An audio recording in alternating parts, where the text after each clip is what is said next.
সমাজের কিছু মানুষ বার হয়েছে কোরআন বিকে খাচ্ছে, সমাজে এমন মানুষ হয়েছে কোরআন বিচে খাচ্ছে। আল্লাহর নবী বলেছে শুনে নাও, ওই জায়গায় তুমি কোরআন বিছো যে জায়গায় হালাল রয়েছে, যে জায়গায় হালাল রয়েছে।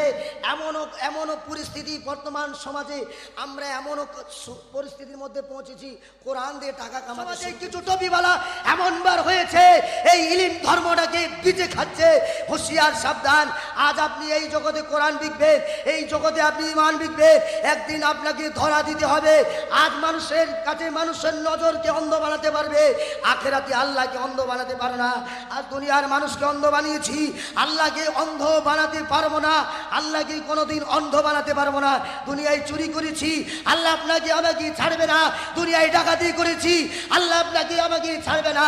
এ মুসলমান সাবধান, হুঁশিয়ার। আজ দিল্লির মসজিদে, এই দিল্লির বাবরি মসজিদকে তেড়ে দিয়ে ফেঁকে দেওয়া হয়েছে। মুসলমান কোথায় পালিয়ে যাবে?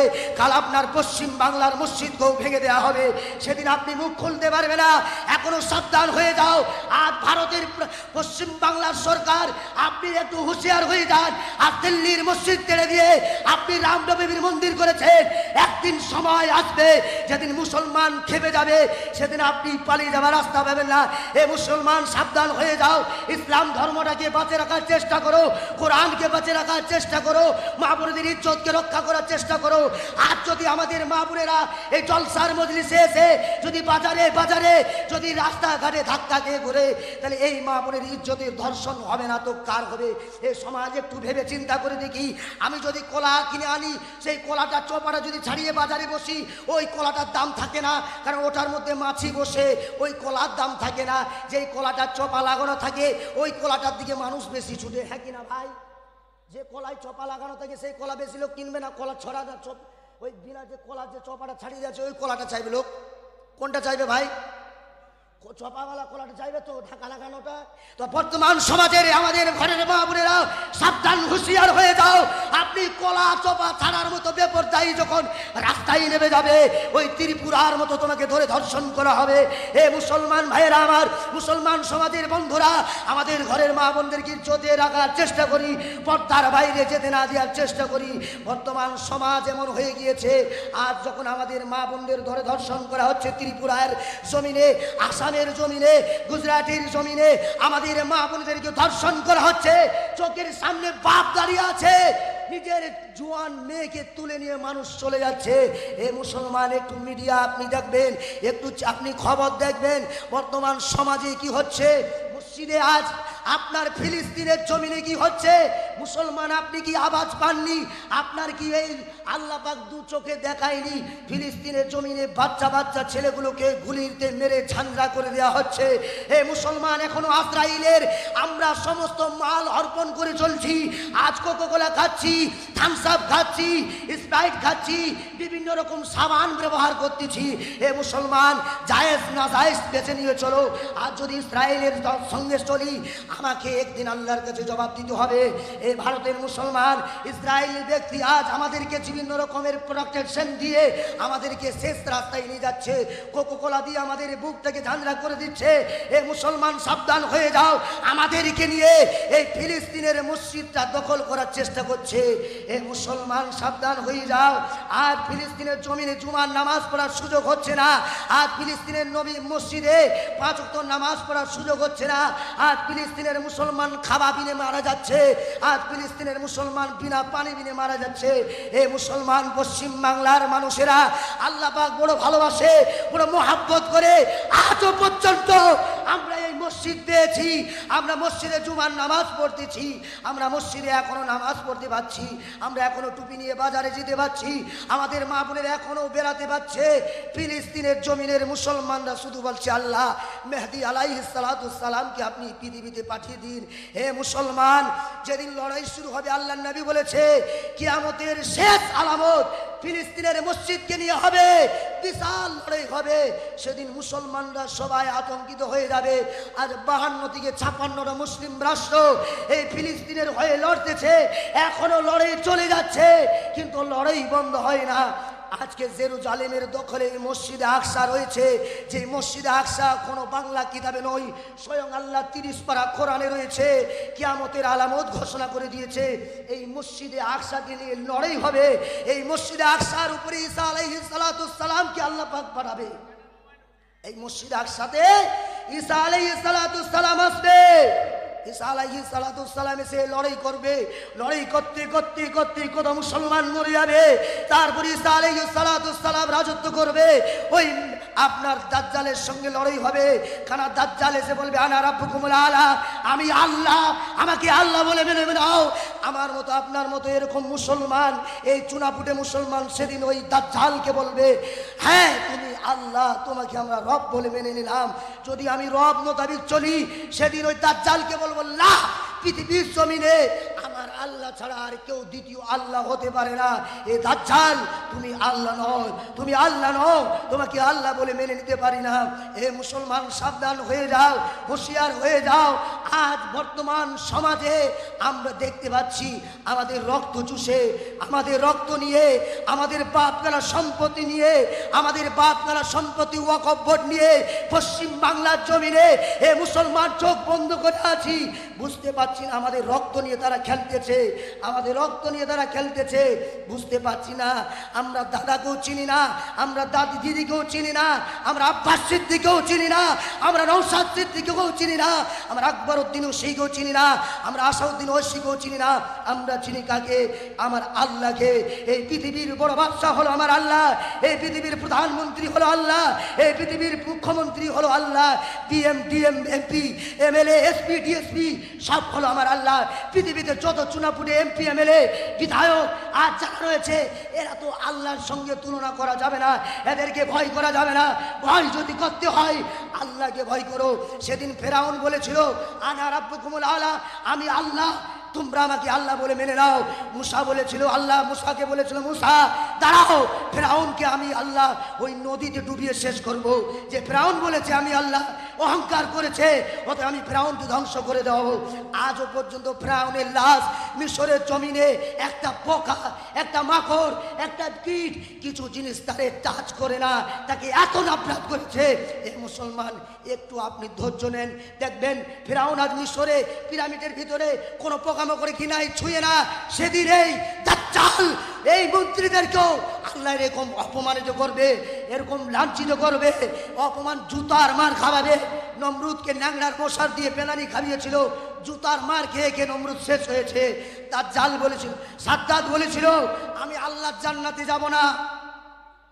সাদ্দাত বলেছিল আমি আল্লাহর জান্নাতে যাব না। আল্লাহ বলেছে সাদ্দাত, এই পৃথিবীতে যেদিন তুই জন্ম হয়েছিলিস সেদিন তোর মা নদীর মাঝখানে তোকে রেখে দুনিয়া থেকে বিদায় নিয়েছিল। আমি আল্লাহ তোকে বাঁচিয়েছিলাম, আমি আল্লাহ জঙ্গলের পশু দুধ খাইয়ে তোকে মানুষ করেছিলাম। এ সাদ্দাত, তুই আজ বলছিস আমি আল্লাহর জান্নাতে যাব না। সাদ্দাত তুই শোনে নে, আমি আল্লাহ তোকে বলে দিচ্ছি তুই আমার জান্নাতে যাবি না। ঠিক আছে, তুই তোর যত জান্নাত বানাবার তুই বানিয়ে নে, যা করার তুই করে নে সাদ্দাত, তোকে কিন্তু জান্নাতে আমি যেতে দেব না। সাদ্দাত চ্যালেঞ্জ করে জান্নাত তৈরি করলো।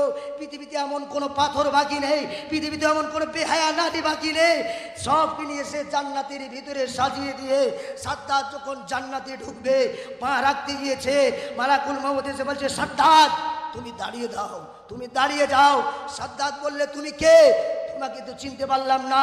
মালাকুল মউত বলল আমি তোমার মালাকুল মউত, আমাকে আল্লাহ পাঠিয়েছে।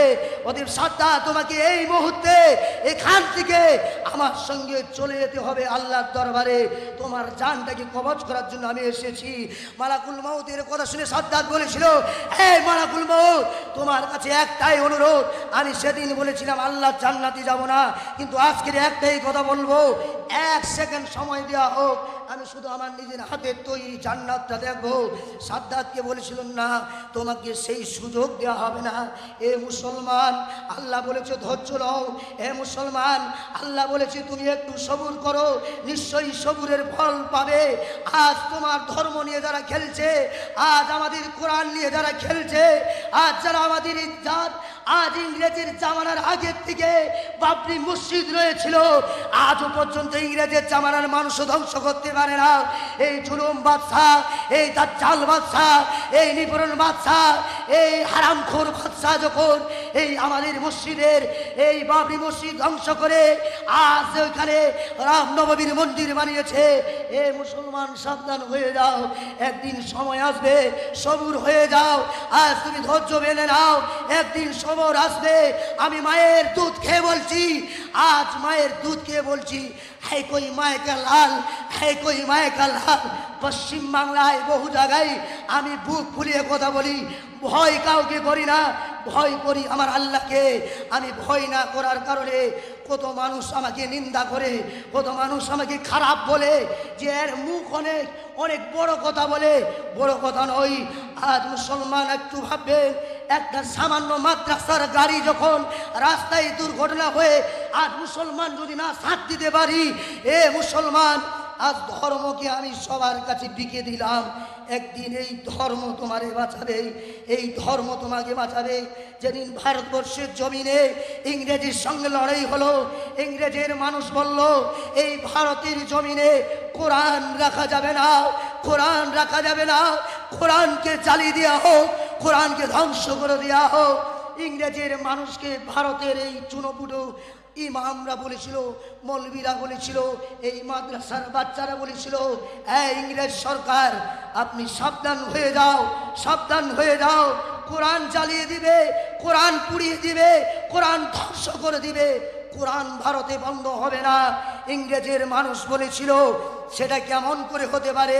দাঁড়িয়ে যাও, এই মাদ্রাসার ছোট ছোট বাচ্চাদের দাঁড় করিয়ে দিয়ে ইংরেজ সরকারের সামনে এই ছোট ছোট মাদ্রাসার শিক্ষকেরা, এই ছোট ছোট মাদ্রাসার বাচ্চা মাহারা এতিম ছেলেরা এক পারা দিয়ে 30 পারা কোরআন যখন চোখ বন্ধ করে পড়তে শুরু করে দেয়, ইংরেজির সরকার মুখের দিকে তাকিয়ে ভারতের মানুষের কাছে তারা তাদের নিজেদের ভুলটাকে বুঝে বলেছিল, স্যার আমাদের ভুল হয়ে গিয়েছে, আপনারা আমাদের মাফ করে দিবে, আপনাদের কোরআনটাকে আমরা রিসার্চ করার জন্য চেয়েছিলাম না, কোরআনটাকে জ্বালিয়ে দেব, কোরআনটাকে শেষ করে দেব, নদীতে ভাসিয়ে দেব, এই কোরআন ভারতে রাখবো না, এটাই আমরা ভেবেছিলাম।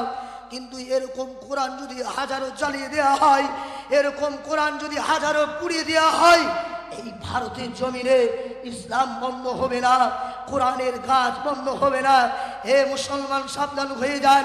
কিছুদিন আগে লকডাউনের সময় এই তাবলীগের মানুষদের বলেছিল এরাই নাকি করোনা ভাইরাস ছড়িয়েছে, আল্লাহ বলেছে সবুর করো, এদের দিয়ে আমি এই ভারতের মুসলমানদের উপকার করাবো। সেদিন যখন হাজারো হাজারো হিন্দু রক্ত দরকার হয়েছিল, এই দিল্লির নিজামুদ্দিন মার্কাজ থেকে মৌলানা শাহ সাহেব বলেছিলেন, যাও তোমরা যারা এখানে রয়েছ বাড়ি যেতে পারো না, তোমরা যাও, আজ যারা রক্তের জন্য পাগল হয়েছে, আজ যারা রক্তের জন্য ভিক্ষা চাচ্ছে রাস্তায়, আমি তো জিম্মেদার দিল্লির নিজামুদ্দিন মৌলানা শাহ সাহেব, আমি তোমাদের কথা দিলাম, যাও রাস্তায় দাঁড়িয়ে ওদের রক্ত দাও। হে মুসলমান, যারা আজকের এই তবলিগওয়ালাদের ঘৃণা করে, যারা তবলিগওয়ালাদের নফরত করে, হে মুসলমান আজ ভাবো এই জলসা দিয়ে কত মানুষ শুধরাতে পেরেছে, কিন্তু এই তবলিগের কাজ যবে দিয়ে এসেছে, এই নবীওয়ালা কাজ যতদিন ধরে এসেছে, আমার গ্রামের হাজারো হাজারো ভাই, পশ্চিমবাংলার হাজারো হাজারো মাতাল, পশ্চিমবাংলার হাজারো হাজারো জেনাখোর, পশ্চিমবাংলার হাজারো হাজারো গুন্ডা মাস্তান, তারা এমন হয়েছে যে একজন আলেমকে দেখলে তার থেকেও মনে হয় বড় আল্লাহওয়ালা। আল্লাহ তাদের এমন হেদায়েত দিয়েছে, এই মুসলমান তাবলীগওয়ালা যে রাস্তা দিয়ে বার হয়ে যায়, আল্লাহর নবী বলেছে ওই রাস্তায় যদি কবর থাকে, কবরের আযাব বন্ধ হয়ে যায়। বলুন সুবহানাল্লাহ। আমরা মুসলমান তবলীগওয়ালা যখন রাস্তা দিয়ে যায়, চা দোকানে পান দোকানে কিছু ভাই লুকিয়ে যায়, হে মুসলমান আজকের তবলীগওয়ালা দেখে লুকিয়ে দিলে যেদিন মালাকুল মউত আসবে, সেদিন কোন ছায়ের কেটলিয়ে ঢুকবেন একটু ভেবে নেবেন। আজ রাস্তা দিয়ে যখন তবলীগওয়ালা পেরে যাচ্ছে, ভাই মসজিদে 5 মিনিট টাইম দিতে হবে, বলছি না হবে না, চায়ের গ্লাস ধরে নিয়ে বসে আছি। হে মুসলমান সাবধান, ওই মুখে তোমার কিন্তু জাহান্নামের আগুন দিয়ে ছেঁকা দেওয়া হবে। কারণ সেদিন তারা আল্লাহওয়ালা মুসাফির, তারা দিনের দাওয়াত দিতে এসেছিল, তাদের মুখের উপরে জবাব দিয়ে বলেছিলে হবে না, হবে না, হবে না। ওই সময় যদি কোনো মন্ত্রী, কোনো এমএলএ, এমপি, এমএলএর বেটা যদি এসে বলতো চলো অমুক জায়গায় সভা হবে, সেখানে মুসলমান চায়ের গ্লাস রেখে দিয়ে আগে ছুটবে। এটাই তো ইমানের পরিচয়, এটাই তো ইমানের পরিচয়, এটাই তো মুসলমানের পরিচয়। এ মুসলমান, আজকে সাবধান, সাবধান হয়ে যান। যদি বলেন তবলিগ ভালারা, আমার নিজের চোখের দেখুন, আমি নিজের চোখের দেখুন, সাব্বির ভাই আমার এই খড়গপুর বাস স্ট্যান্ডের টোটো ম্যানেজার, যিনি হেড ডিপার্টমেন্টে, তিনি একদিন এমন ছিলেন, তাকে দেখলে মানুষ ভয়ে কাঁপতো। এমন মাতাল ছিলেন, লালাই পড়ে থাকতো। আমার জামানায় মাদ্রাসায় পড়তে পড়তে আমি দেখেছি, কিন্তু আল্লাহ পাক তাকে এমন হেদায়েত দিয়েছে, আজকের খড়গপুরের জমিনে দেখলে মনে হয় নিশ্চয়ই কোনো দারুল উলুম দেওবন্দের ফারেক মুফতি সাহেব। আল্লাহ তাকে এমন দাড়ি দিয়েছে, এমন লেবাস দিয়েছে। এ মুসলমান, মাদ্রাসা মসজিদকে ভালোবাসি, ধর্মকে ভালোবাসি। তাই ভাই অনুরোধ, পশ্চিম বাংলার বাইরে থেকে